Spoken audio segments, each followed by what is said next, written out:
Hello and welcome back to another wonderful Sunday. I hope everybody's having a wonderful holiday weekend with Memorial Day. I know my writing has caught up to, I'm almost at the end of the gathering, and a bunch of the stuff that I've been putting together and working towards is all coming to a head, and so it is so exciting. Ooh, can't wait. It's gonna be great. So anyway, just so you know, Bermuda won the battle of the window today, so he may or may not be joining us for more than his butt. We'll see how it goes. So last time we had Sandy, Jason, and the crew headed out to the fair, and so they got introduced to the front of the fair. Kind of all the expensive, fancy places at the front, which is normal if you ever go to any of the normal fairs or flea markets or anything like that. The peeps at the front get all the traffic, and they have the bigger displays and more money and all that good stuff. And then you start to get at the back, and you start to get more of the homegrown peeps. So that's what's happened to them. So last chapter, they decided to just get off the beaten path and head towards the back. And so we're picking up on chapter 20, and it's called Spun Glass. So I knew we had made the right choice when we found a chocolatier. The prices were very reasonable. I could buy several pieces for just one pearl, and the chocolate itself was a work of art. He'd spun it, sculpted it, blown it, even created chocolate paintings. The paintings were one sheet of pure chocolate, but he'd used different colors to create a scene.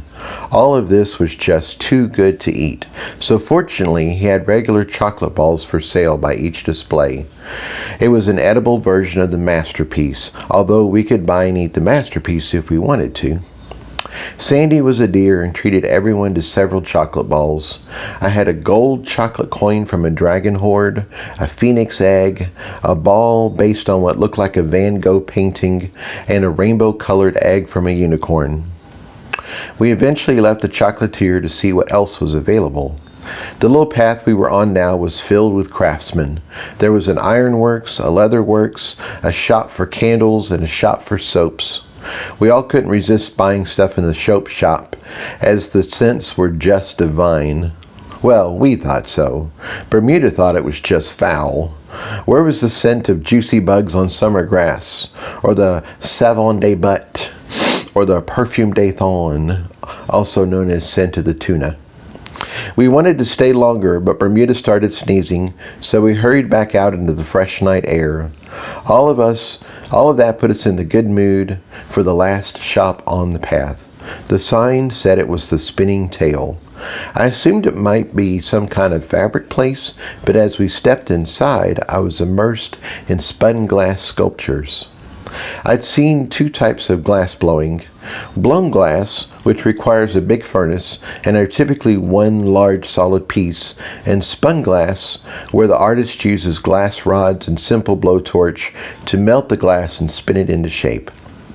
When glass work is done right, the pieces look like spider webs that have been molded into figures. They are so delicate and beautiful. This shop owner had smaller pieces, like a 6-inch high umbrella, all the way up to a show-stopping 5-foot-high princess in a beautiful ball gown. The princess looked like she was wistfully waiting for her prince on the dance floor and wishing she could be with him. The glass was bathed in light, which brought out every sparkle and delicate line. There was so much emotion and artistry, and the artwork was exquisite. I simply couldn't look away. I moved out of the way a bit so the rest of my crew could get into the shop, but then I went and stood and just caressed it with my magic senses. I could feel the structure of the piece, the perfection in the way the delicate lines of glass intersected, the tasteful touches of color in her eyes and her jewels. Even the empty space between the glass seemed to tell the princess's story.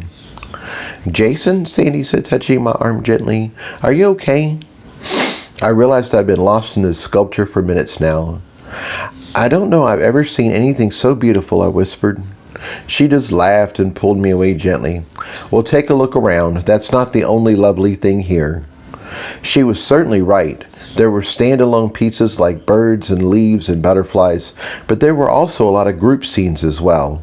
There was a family of mice that lived in an old church, a herd of elephants gracefully skating across a frozen pond, a flock of blackbirds flying through a mirror, a centaur holding a ball of light. Wait, do what? I backed up and looked at it again. Sure enough, it was a centaur llama, and it was a mage. The piece had the same sense of motion and magic that had entranced me with the princess, even though it was only a foot high. I called NL over in delight. She was fascinated by the piece too, and as she looked at it, I realized it resembled her. She picked it up very gently to show it to her uncle, and I knew I had to give it to her. She was an artist and the first centaur llama mage. This was the perfect reminder of our time together. I looked around for the shop friend, but didn't see one. Instead, I noticed the shopkeeper sitting in the back working on a new creation. Sandy had already found him, and she was standing beside his workbench watching him work. I looked around again, but I still didn't see another shop friend, so I wandered back too. There was actually more room than I thought, so it ended up that all four of us stood around watching him while he made what looked like an old phonograph player. He had the bass finished, and now he was still working his way around the big trumpet-looking part. He glanced at us watching him, but he didn't say anything, and he didn't stop spinning. His technique was interesting. It looked like a blend of magic and regular skill. He started with the glass rod in the flame where it soaked up the heat. I'm pretty sure he was using magic at this point, as the rod didn't sag or melt yet. Then he touched it to where he wanted it to start and continued spinning the glass from point to point as long as he had heat. The glass always fell perfectly into place, so he was probably controlling it with a touch of magic too. Regardless, it was fascinating to watch. I was surprised at how quickly it finished coming together, and when he was done, he showed it off to us with a flourish. Then he quickly put it in a ceramic oven-looking thing. I'm sure it was still hot and needed to cool down. Now then, he said, wiped his hands and took off his apron. What brings you to the shop? We are here for the gathering, Sandy said, and this is our night to explore the fair. As for finding your shop, we just got lucky, and we're very glad we did. Your stuff is extraordinary. We all chimed in at that point, telling him just how wonderful his work was. Aren't you a bit young for the gathering? He asked. You don't look like you've lived a century yet. He said to Sandy. Then he looked at the rest of us critically. And I'll eat my glass if you lot have already had your first birthdays. This sounds like an interesting tale. How in all the realms did you end up here for such a noble event? Well, I'm the head of House Louisville, and we are a new branch of the house, and I was chosen by the house itself to lead it, Sandy said. His eyebrows climbed up as she spoke. Really? I bet that pissed off some of them old codgers, didn't it? He laughed, and Sandy laughed with him. Yes, it did, she admitted. One day I'm going to bed in Chicago, and the next day I'm waking up in the headroom in Louisville. The circle didn't know what to make of it. I'm sure they didn't. During my day, the circle didn't like to be told what to do. They thought they should do all the telling. He laughed again. I know this because I was the head of a house at one time, for about 3 months. He shook his head wryly. I thought I would make a wonderful head, and I fought hard for the position. I convinced everyone I was the man for the job, but once I got it, I learned a whole lot of humility, and I learned it quickly. I had the good sense to bow out and never look back. So that explains your situation, he said to Sandy, but what about the rest of you? Jason is the only person we could spare from our house, Sandy continued the introductions. He's only a few months old, and we think he's probably the youngest mage ever to attend the gathering. As for NL and Ciel, they've only been supernaturals for a few days now. NL is the first mage, and Ciel is the first natural of their kind. Well, not the first ever, but the first in a very long time. Greetings, good folks, he says. I'm Henry Ammond, and I'm pleased to meet you. He gave us a bow, and we bowed back. I saw a piece of your work I'd like to get, I said. I looked for a shop friend, but I didn't see one. "I don't use those," he said dismissively. "The truth is, the shop is just a hobby for me.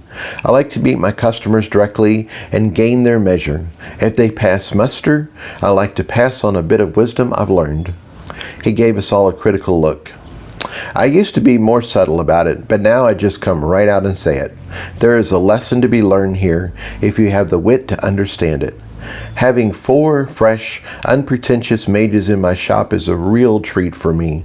So I have a test for you. If you pass, you get to pick any one item from the shop for free.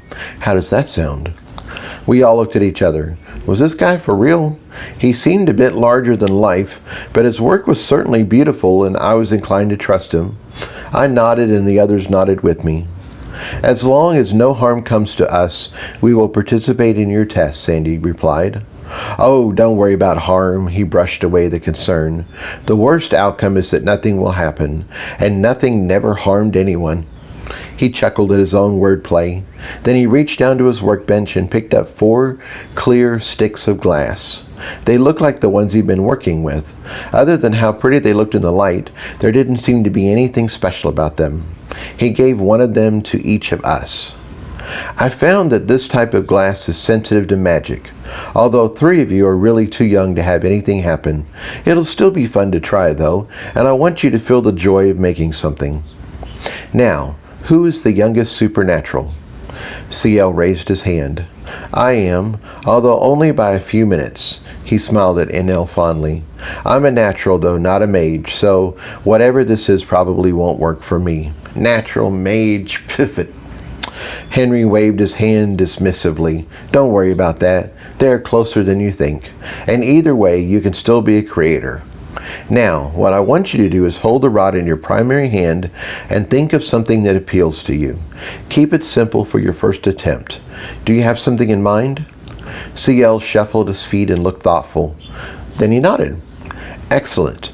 Now, feel the glass in your hand.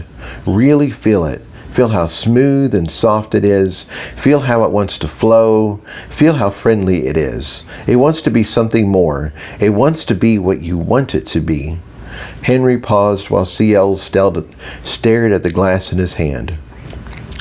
"Now push your image out to the glass and let it become what you want." At first, Ciel looked like he was in a trance. Then when nothing happened, he started trying harder.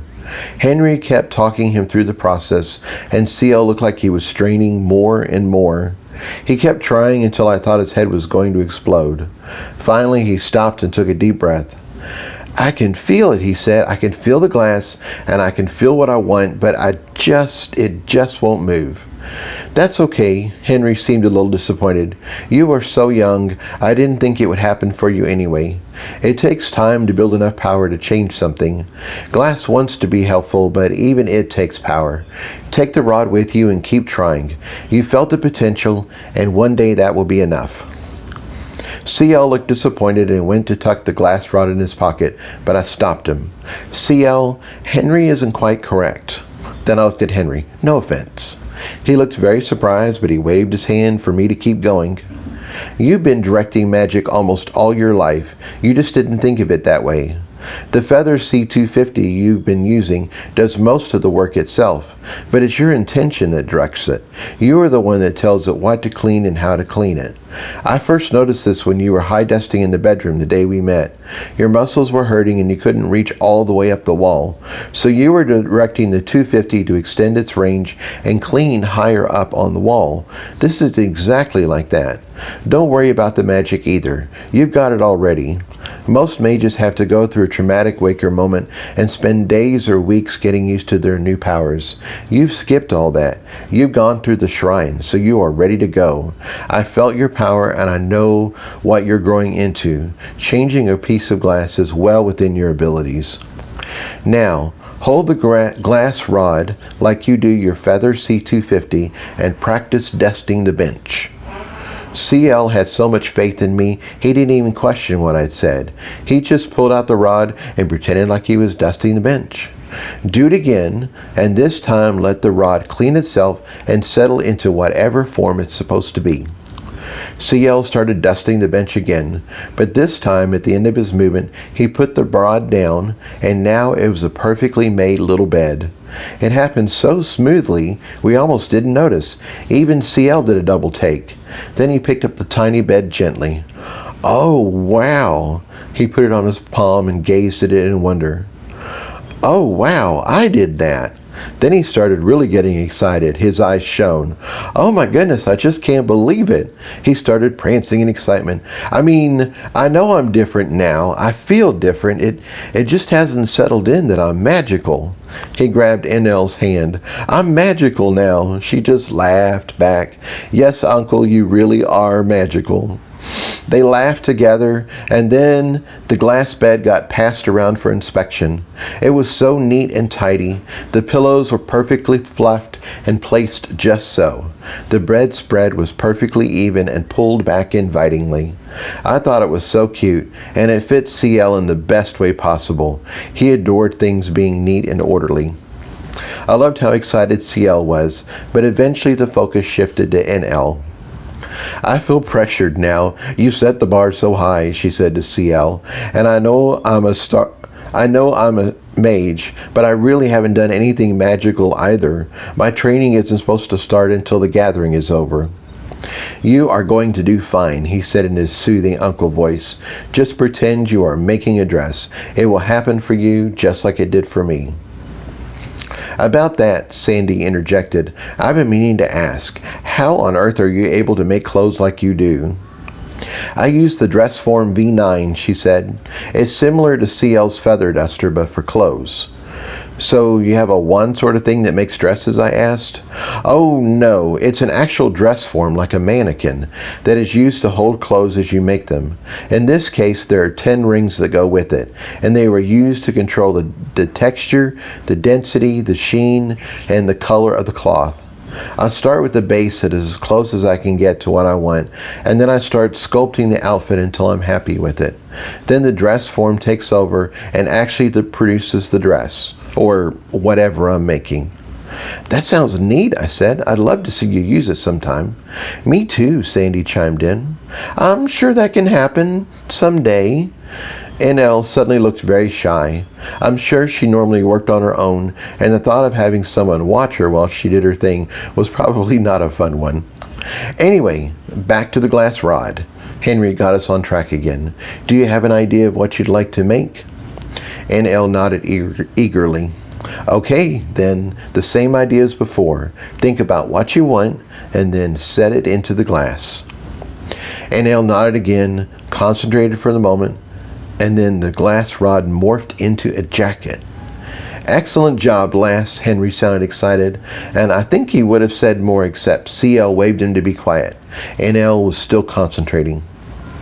The jacket started out as a simple shape, but as she held it on her palm, it started changing.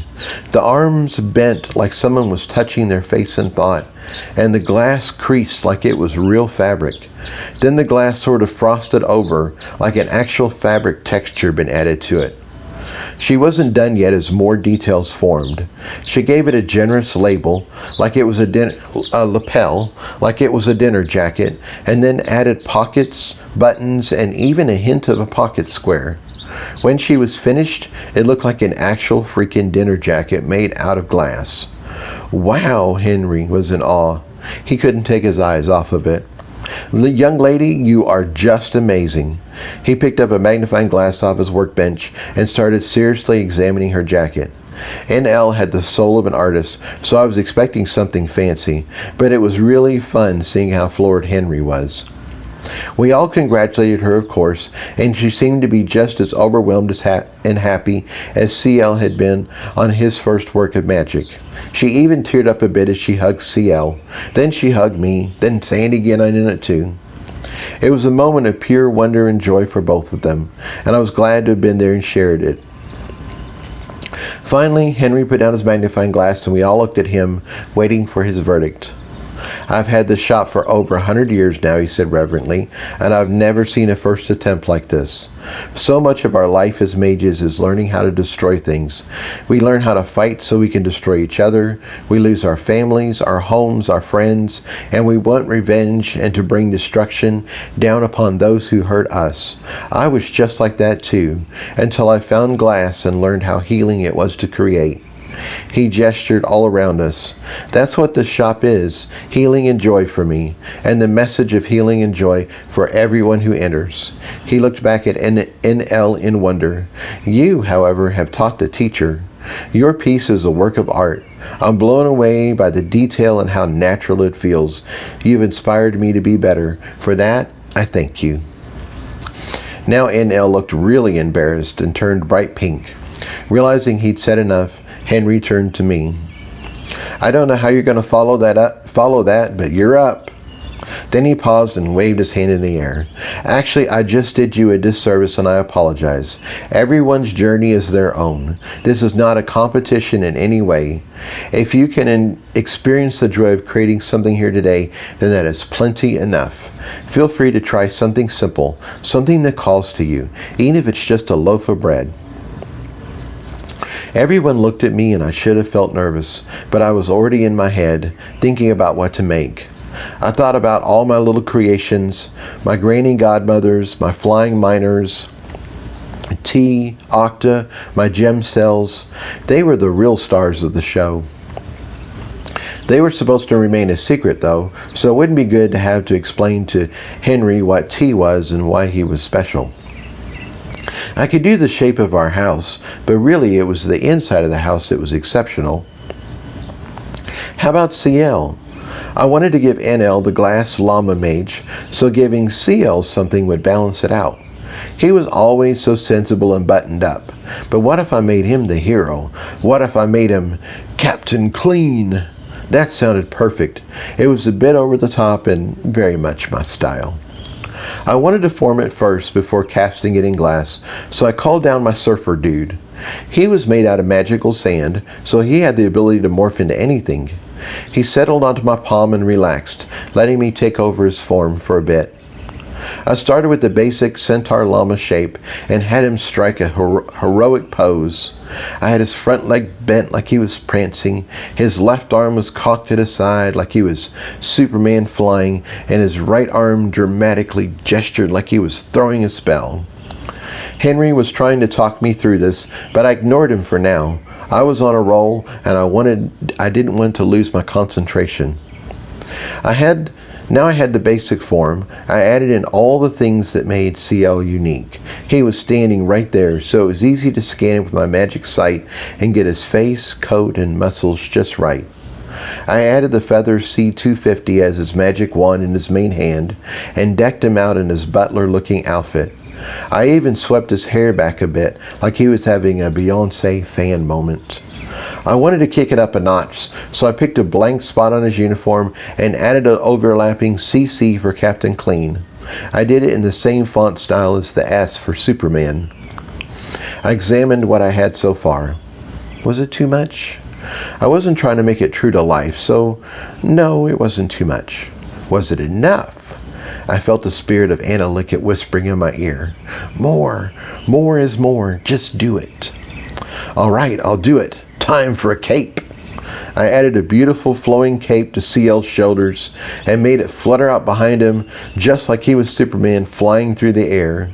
It was so awesome and so physically improbable that it was almost too much. Almost. Don't worry if you can't do it, Henry was attempting to tell me soothingly. Most mages struggle on their first try. You can take some rods home with you and try again there. Just relax, you'll be okay. I guess I must have been taking a long time if he said something like that. Oh well, I wanted to stretch myself and really test what I could do with glass. I already knew I could make fun and useful soul creations, but nobody but Bermuda could see them.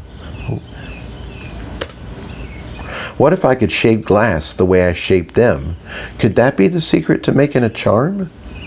I shook my head to let him know I needed more time and then blocked him out again. The figure was just perfect, but one stick of glass was enough to make the whole thing. I'd been fascinated by the princess at the front of the store. She wasn't one solid piece. Instead, she was made up of threads of glass, and the negative space sold the story just as much as the glass did. I wanted to do the same thing here. I started dropping out pieces of the sculpture. The lines that were left flowed with his muscles and rippled with his cape. It needed structure in the middle for support, so I added that in too. I was directing the changes, but Surfer Dude was helping me out with the design, so the whole thing came together very quickly. Surfer Dude was made up of tiny grains of magic, so I had the idea of molding the glass like it was tiny grains also. If I did it right, the whole thing would look like it was made up of sugar.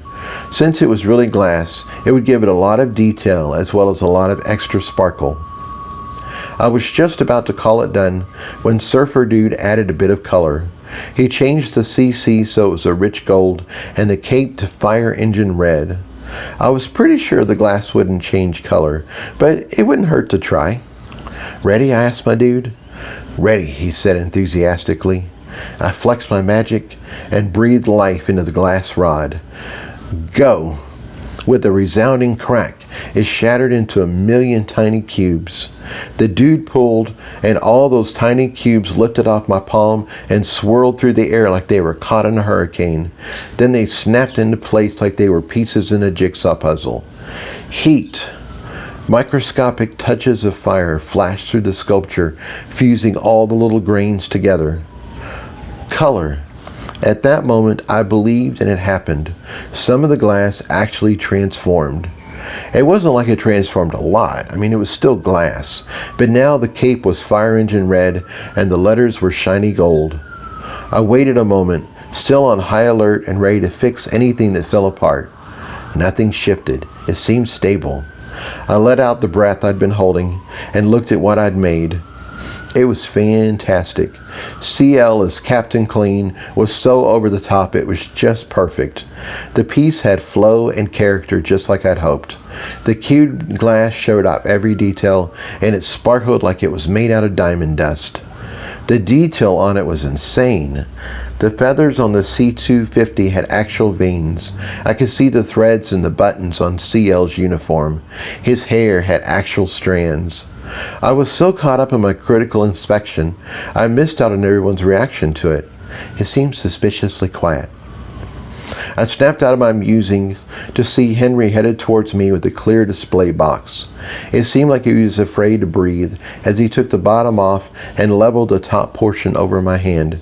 As he pulled the top back, my new sculpture levitated off my hand and went with it.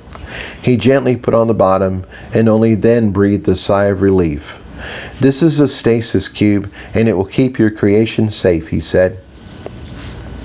I've seen something like it before. Sandy had used one when she'd preserved my wax representation of one of the layers of runes from the golem core. My Captain Clean sculpture floated in the middle of the stasis cube, protected from wind or even surface vibrations. Then Henry touched the corners and turned on a bright white light in each of them. The extra illumination really made all the glass twinkle. Now the sculpture was safe. Everyone started to breathe and relax a bit. I guess it looked so fragile they were afraid to move or say anything. "Holy crap, Jason, what did you make?" Sandy finally cut loose. "I mean, I can see what you made, but holy crap, that is amazing." "I call him Captain Clean," I said proudly, "and I modeled him after our very own Ciel." He hadn't said anything yet, so I looked over to him. "Do you like it?" "Do I like it?" He shook his head in wonder. "It takes my breath away." The others quickly agreed with him. Henry handed the cube back to me to hold and picked up his magnifying glass again. "It really is me, isn't it?" he asked. I nodded. "I look so heroic," he laughed. "I'm nothing like that." "I brought out your inner grime fighter," I told him. "Your superhero name is Captain Clean, and you fight the forces of dust and cobwebs wherever you go. No job is too dirty, and no room is too messy for the captain." "I love it," Enel exclaimed. "You totally captured the essence of my uncle. I've been telling him he's a hero for years now." She poked him fondly. He looked a bit embarrassed, but he couldn't take his eyes off of it. Instead, he leaned in with Henry and started examining it in detail. Sandy got in there too, and for a while it got really crowded around my hand. Everyone kept pointing out details they'd missed. More than once I heard them comment on the flow of the piece, how it seemed to have life and movement. That really made me happy. Finally, Henry put down his magnifying glass and regarded me in wonder. "I'm a lucky man tonight," he said. "First, I get to see glass morphing and changing its shape like it's a real piece of clothing, and now I get to see this. The artistry and detail of the piece is just beyond anything I've seen. Forget the fact this is your first attempt. This is a real masterpiece." "I was inspired by your princess," I replied. "I love the way it seems to move, and also that it isn't one solid piece of glass. The way you spun everything gives it flow and texture, and I wanted to do the same thing here." "Well, you did it all right," he said. "I can't believe you just made that on your first attempt. I spent hundreds of hours making lots of different pieces before I even thought about attempting anything as complex as the princess. Even then, it took me several tries before it came out right. You just pushed your magic and made it in one go." He shook his head in wonder. "You are a genius, my boy, a genius." Bermuda took that moment to pop his head up over my shoulder. He'd gotten bored with our shopping and decided to close his eyes for a few minutes. That was the wonderful thing about the backpack. It was his home away from home. I reached over my shoulder and rubbed his head as Henry's eyes became really big. "You have a cat?" He sounded panicked for some reason. "Why wouldn't I have a cat?" "You brought a cat into a glass shop?" Oh, when he said it like that, I realized it might be a problem. Henry flared his magic and suddenly protective shields wrapped around all his displays. Bermuda just looked to my ear. He didn't seem particularly interested in the sparkling glass. But he also didn't want to go back to sleep either. Henry hurriedly put NL and Ciel's creations in their own stasis boxes. He wasn't happy about having a cat in his shop, but I assured him that Bermuda would behave. If he didn't, I'd take him outside. I think Henry would have kicked us out if we'd have been normal customers, but instead he turned to Sandy. "Young lady, it is now your turn."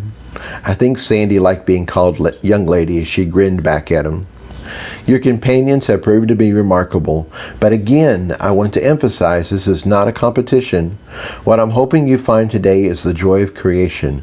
You have the look of someone who has seen battle." Sandy nodded at him in agreement. "I'm hoping that today, through this simple test, you find that there is so much more than fighting. Having a good defense is a wonderful thing and allows you to be bold in this immortal life of ours. Defense on its own, however, doesn't give you a reason to live.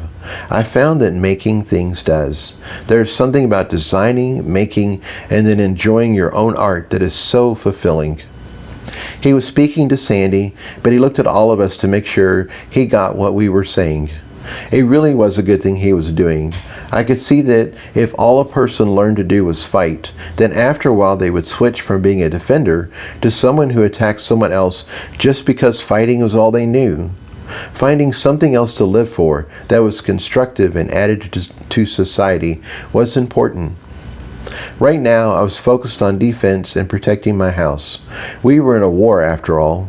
Even if it was a war that had been strangely paused for a while, and we had no clue what the enemy was up to. Once we got beyond that, though, I'd love to start learning more runes and figuring out creative ways to use them. One big thing this glass experiment had shown me was how my soul creations and real-world materials could work together to form something new. Anyway, I don't mean to ramble on. The floor is now yours. Henry gave Sandy a sweeping bow and then stepped back. She looked at the small rod of glass in her hand. "Well, I'm not going to try to match these guys," she said. I don't really do creative dressmaking like NL, and I don't have the magical detail like Jason. What I am very good at is setting things on fire. So I think I'll start there and make something simple. I remember trying to make a small clay bowl a long time ago when I was a child. It turned out horribly. It was lopsided, misshapen, and it wouldn't hold water because it had a small hole in it. My mother loved it, of course, but I hated it, and I never tried anything like that again. She took a deep breath, still staring at the glass rod like it might bite her. Henry, what you said about being creative made me think about that bowl. I believe it is now time to go back and try again. She took another deep breath. It was almost like she was afraid to start. That was unusual, as Sandy was one of the bravest people I know. She had her doubts, of course, just like every other person, but she didn't let them stop her. Even though she was wrestling with the childhood failure, she didn't let her stop her this time either. Her magic flared and the glass rod glowed red. Then it completely melted. I don't know who was more startled, her or us, but the glass puddled in her hand like a thick pool of water. "Oh," she said, surprised. Then the glass started bubbling a bit. "Oh," she said again. A perfect bowl formed out of the puddle. It held its shape for a moment. Then it rippled and folded back into the puddle again. The heat the glass put off was pretty intense, but Sandy didn't seem to mind. "I can hear it," she said excitedly. "It's talking to me. Well, not talking exactly, but close enough." She continued to stare at it for a while. It occurred to me that she was reacting to it a bit like the rocks we'd used in our show at the Oval. From what I remembered, glass was mostly sand, and sand was just tiny rocks. So glass was easy to melt like rocks? I could be way off base, as Sandy was still figuring out her powers of heat, how her powers of heat and fire merged with John's powers over metal and stone. But it seemed like melted rocks, aka glass, was the perfect expression of her new merged magic. "I need more glass," she said as she held out her left hand. She didn't take her eyes off the puddle of glass she was talking to. Henry put another stick of glass in her hand. As soon as he did, it flared red, melted, and joined the puddle in her right hand. "I need more," she said urgently. He handed her another rod. "A lot more." He handed over 10 rods this time. They quickly melted and joined with the pool in her right hand. Once it was all mixed together, it looked less like a pool and more like a morphing ball. Whatever she was up to, it was going to be big. The ball flattened out into a thick sheet, about a foot square. It rippled for a bit, then calmed down. Finally, it became completely flat, like the surface of a small pond. We didn't have long to wait for the next change, as tiny little blades of grass grew up all over it. Now it wasn't a pond, it was a field. The grass grew even more, and soon it became like a meadow that hadn't been cut in a long time. Tiny yellow, blue, and red flowers grew up, and some of the grass went to seed. It was like a field of wheat and a field of wildflowers had matched together. It was colorful and wild and so beautiful. I thought she'd stop there, but she kept going. "More glass," she demanded. He put 5 rods in her hand, then 5 more. Then he sighed and just kept handing them over. The meadow grew from 1 foot square to 2 square feet. I noticed the flowers weren't really flowers. They were like little flames. Then a weeping willow tree grew up. Its long, graceful branches fell in a thick dome all around it. Instead of leaves, it had silver flames. The landscape she was building was both familiar and fantastical all at the same time. It was like we were seeing a fantasy landscape made out of different types of fire. For a moment, nothing seemed to change. She kept adding the glass Henry was giving her. She just kept adding the glass that Henry was giving her. Then a figure appeared. It happened so quickly I almost missed it. It was a beautiful woman running from one end of the meadow. She was completely naked, although red fire flickered on her and trailed off her long black hair. Her arms were outstretched, and there was a look of such joy and longing on her face. I knew at once this was Sandy as her spiritual self, and I was pretty sure I knew who she was running to. Sandy fed more glass to her sculpture, and soon another figure popped up. It was John, made of all the shades of gray of his stone magic. He was naked too, and running toward his love with open arms. It looked like it was the perfect ending in a romantic movie, when two lovers that have been kept apart by the cruel machinations of life, and then fate brings them together. It's the moment where their joy overflows and all is right with the world. Sandy stopped taking glass from Henry and instead started to slowly rotate the scene. It was just breathtaking. There was emotion and beauty and fantasy. This place, this moment seemed real. Sandy hadn't created a sculpture. She'd created a whole scene. Sandy flexed her magic again and pulled all the heat out of the glass. I gasped and pulled back. It should have exploded from changing temperature that quickly, but it looked just fine. I had no idea what this felt like, Sandy said softly. John's explained it to me more than once, but I haven't understood it until now. He said he listens to his stones and metals, and they tell him what they want to be. I really just thought it was his imagination, but now I know better. She looked at me, her eyes shining. No wonder he likes making jewelry. This is awesome. I wanted to hug her, but I was afraid she'd drop the glass, so I settled for a really big, happy smile. Henry didn't want to tear himself away from the latest creation, but he quickly hurried to get a stasis cube. A large stasis cube. Sandy's piece had real presence and weight to it. Ciel and NL were blown away.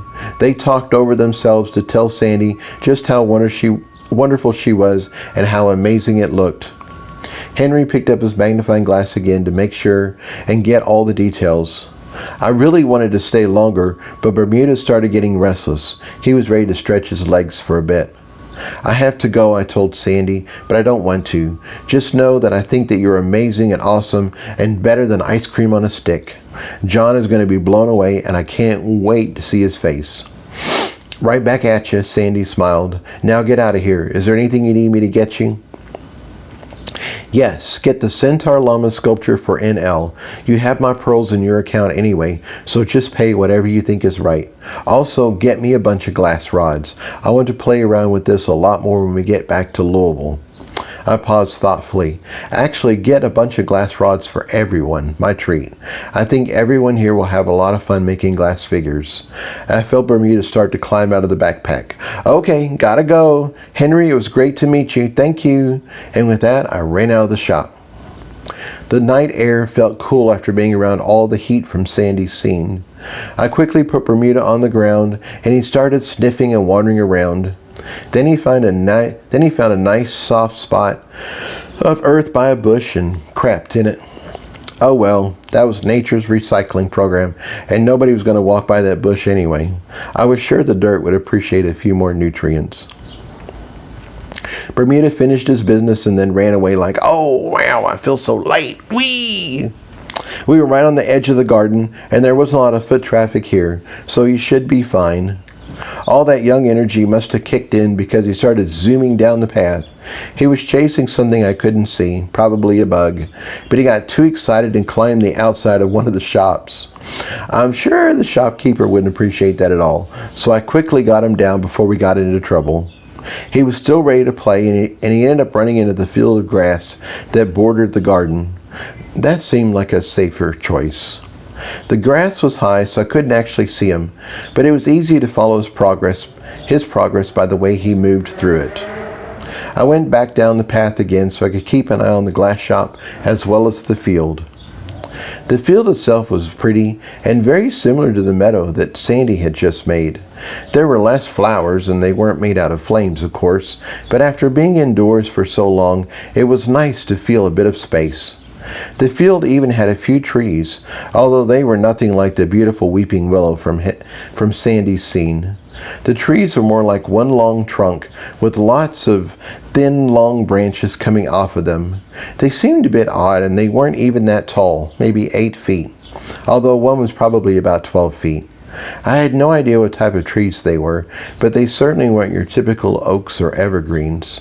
This was a realm, though, so maybe they were just unique to this place. The stars twinkled and the wind blew softly.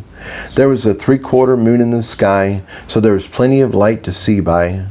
I thought Tyler would have liked it here. We could hold hands and walk through the flowers, enjoying each other's company. Maybe we'd have a picnic and carry it in one of those woven picnic baskets. I laughed a little at the Norman Rockwell image in my head. Gay Americana. Ah. Still, he had promised me a date. I wondered where he'd take me. Maybe dancing or a nice dinner for two. I lost myself in the fantasy in the beautiful evening. Before I knew it, time had passed, and my crew was coming out of the spinning tail and looking around for me. I waved to get their attention, and they came over. "I'm sorry I didn't get to hear what Henry said about your scene," I told Sandy. "I'm sure he loved it, though." She nodded happily. "Yes, he sure did." He went on and on by how real it seemed. "I think we all blew him away tonight, and I loved that. I think I know it completely shifted my thinking about what was possible with my new powers." "It was my first magic," Ciel said simply. "I'm still amazed by that. This will be a night that I will remember forever." "Me too," NL chimed in. "The strange thing is, I can still feel it." Sandy looked like she was lost in thought for a moment. Then she focused back on us again. "Is anyone else feeling it?" "Feeling what exactly?" NL asked. "Still feeling the glass," Sandy said. "It is the strangest thing, but when I held the glass rod, it felt like it was alive, in a very earthy sort of way." We all looked at each other curiously. "I certainly enjoyed the experience, but I don't feel anything now," Ciel said cautiously, and we all agreed with him. Modeling the glass had been an eye-opening experience for me. I couldn't believe how easily it had transformed, and I was excited about trying new things when we got back home. I didn't feel anything more than that, though. "Where's Bermuda?" Sandy interrupted, looking around. "He's in the field," I said, gesturing behind me. "I think he's chasing bugs. I was just letting him run and get all that young energy out of him." "Aren't you afraid the bugs are going to get him?" Sandy's eyes looked extra wide for some reason. "I don't think so." I shrugged and looked over my shoulder to see what she was looking at. There was a giant dragonfly, at least 3 feet long, lifting Bermuda into the air. And that's the end of the chapter. I will see you next week.